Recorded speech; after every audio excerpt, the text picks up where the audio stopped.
Anwarul Azim Anar, an MP from Bangladesh, has been missing since arriving in Kolkata 9 days ago. Kolkata police said that he had come on May 12th in Nadia district and had gone to his friend's house in Mondolpara in Baranagar. 3 persons were accompanying him. On May 14th, he had gone missing. When his family members failed to contact him, they filed a missing complaint with the Bangladesh police. Now, on the other hand, his friend in Baranagar had also filed a missing complaint with police on May 18th.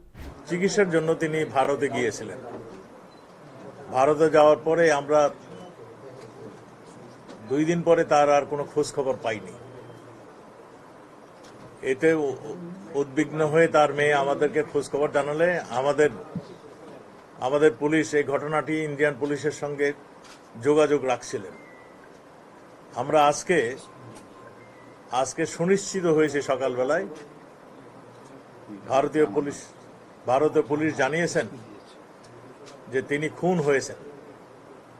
তা আমরা ইতিমধ্যেই তাদের যে তথ্য ভারতীয় police আমাদেরকে দিয়েছিলেন সেই তথ্য অনুযায়ী আমাদের পুলিশ, বাংলাদেশের পুলিশ, এদের তথ্য অনুযায়ী তাদেরকে যারা খুন করেছেন কিংবা খুনের সঙ্গে সম্পৃক্ত ছিলেন আমরা যারা সন্দেহ করছি এবং তাদের থেকে যা আমরা তথ্য পেয়েছিলাম সেই তথ্য অনুযায়ী তাদের মধ্যে থেকে আমরা 3 জন অপরাধীকে আমাদের পুলিশ ধরেছেন এবং তাদের জিজ্ঞাসাবাদ চলছে, তদন্ত চলছে।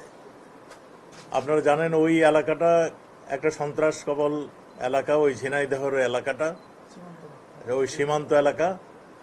আমাদের আনার সাহেব সেখানে মাননীয় সংসদ সদস্য হিসাবে তিনি দায়িত্ব এবারও নির্বাচিত হয়েছিলেন। চিকিৎসার জন্য তিনি যাওয়ার পরে এই ঘটনাটি ঘটে। তা আমাদের পুলিশ এটা নিয়ে তদন্ত করছেন। আমরা শীঘ্রই খুনের মোটিভটা কি ছিল আমরা আপনাদেরকে জানাতে পারবো। Now, Anar is a member of parliament in Bangladesh from the ruling Awami League.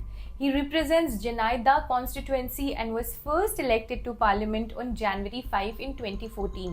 In 2014, he was a member of the Parliamentary Standing Committee on the Shipping Ministry.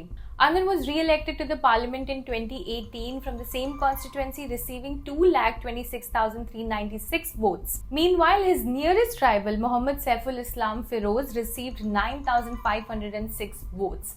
In 2024 too, he won the polls. For more updates, keep watching the Indian Express.